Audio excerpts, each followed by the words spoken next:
है संजय दत्त की love life. Bollywood की 8 हसीनाओं से था अफेयर, कर चुके हैं 3 शादियां। बॉलीवुड अभिनेता संजय दत्त ने अपने अभिनय के बल पर बॉलीवुड में अपनी एक अलग पहचान बनाई है। आखिर तुम्हें आना है, जरा देर लगेगी।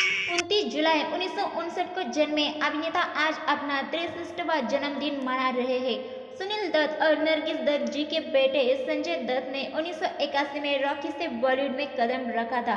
अपने करियर में अब तक कई बेहतरीन फिल्मों का हिस्सा रहे संजय दत्त की निजी जिंदगी काफी सुर्खियों में रही है। आपका आना, दिल धड़काना, मेहंदी लगा के यूं शर्माना, प्यारा गया रे प्यार।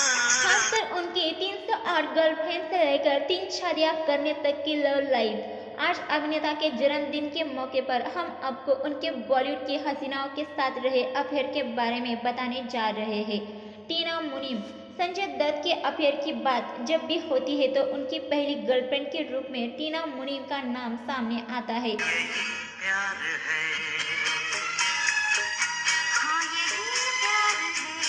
टीना और संजय बचपन के दोस्त थे और ऐसे में दोनों के बीच प्यार हो गया। फिल्म रॉकी के दौरान उनका रिश्ता और भी मजबूत हो गया था। लेकिन ऐसा कहा जाता है कि संजय की ज्यादा शराब पीने की आदत की वजह से टीना ने उन्हें छोड़ दिया और बाद में टीना ने अनिल अंबानी से शादी कर ली। आज मुझे पता चला है भगवान कि मैं वाकई अधूरा आदमी हूँ, एक अपाहिज हूँ।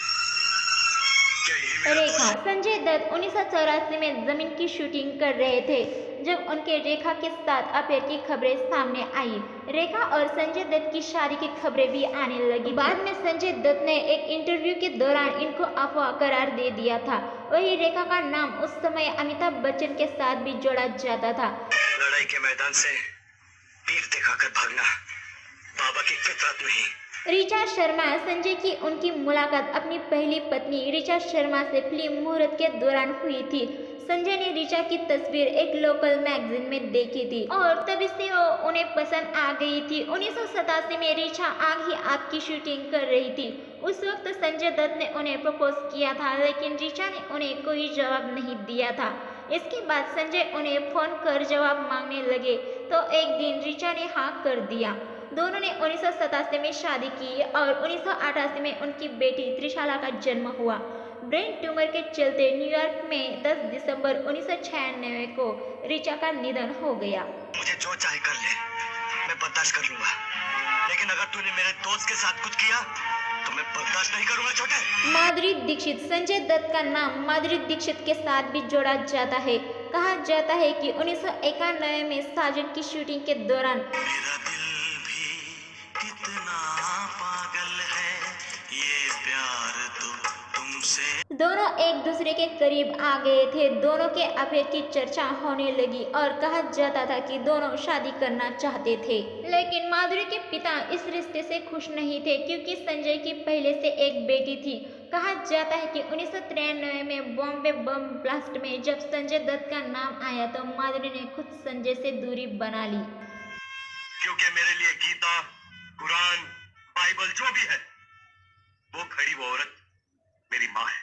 लीजा रे को फेम कसूर फिल्म से मिला था। इस फिल्म के गाने हिट थे। संजय दत्त और लीजा रे के रिश्ते को लेकर भी खबरें आती थी। ये वो दौर था जब संजय दत्त अपनी पत्नी की मौत के बाद डिप्रेशन में चले गए थे और मुंबई बम ब्लास्ट केस चल रहा था। हालांकि दोनों का रिश्ता ज्यादा दिन नहीं चला और लीला रे ने संजय दत्त के साथ कोई भी रिश्ता होने से मना कर दिया। वो बाहर कैजुअलिटी में कोई मरने की हालत में रहा तो उसको फॉर्म भरना जरूरी है क्या? रिया पिल्लई। इन सब के बाद संजय दत्त की जिंदगी में मॉडल रिया पिल्लई आई। संजय और रिया ने कुछ समय तक एक दूसरे को डेट किया और फिर 1998 में दोनों शादी के बंधन में बंध गए। लेकिन फिर संजय दत्त के अफेयर की खबरें आने लगी। इसके बाद संजय दत्त और रिया कुछ साल अलग रहे और फिर 2005 में उनका तलाक हो गया। चाहे वो लड़ाई दुश्मन के साथ हो या अपने भाई के साथ। नादिया दुरानी। संजय दत्त नादिया दुरानी को रिया से मिलने से पहले से ही जानते थे। दोनों की मुलाकात कब और कहाँ हुई ये कोई नहीं जानता, लेकिन कहा जाता है कि नादिया और संजय की नज़दीकियों की वजह से ही संजय और रिया की शादी टूटी थी। प्यार करने वालों को प्यार करने वालों लेकिन नादिया के साथ भी संजय दत्त का रिश्ता ज्यादा नहीं चल पाया और दोनों अलग हो गए। मान्यता दत्त जिस समय नादिया को डेट कर रहे थे उसी समय उनकी मुलाकात मान्यता से हुई। मान्यता को दिल नवाज शेख के नाम से भी जाना जाता था। संजय दत्त को मान्यता की सादगी काफी पसंद आने लगी थी। 2 साल तक संजय और मान्यता का अफेयर चला और 2008 में दोनों ने गोवा के एक रिसोर्ट में शादी कर ली। इसके बाद साल 2010 में उनके जुड़वा बच्चे शाहरान और इकारा का जन्म हुआ। अब दोनों साथ में एक खुशहाल परिवार की तरह रहते हैं। वो बोल बोल के बढ़ गया कि सच बोलो, लेकिन आज कोई भी सच बोलता है ना तो लोग उसकी फाट लगा देते हैं। दर्शकों, अगर आपको हमारे द्वारा दी गई ये जानकारी अच्छी लगी तो हमारे चैनल बॉलीवुड की चमक को सब्सक्राइब, वीडियो को लाइक शेयर जरूर कीजिए। साथ ही में संजय दत्त की कौन सी फिल्म आपकी फेवरेट है वो भी हमें कमेंट करके जरूर बताइए। साथ ही में बेल आइकन को प्रेस करना मत भूलिए।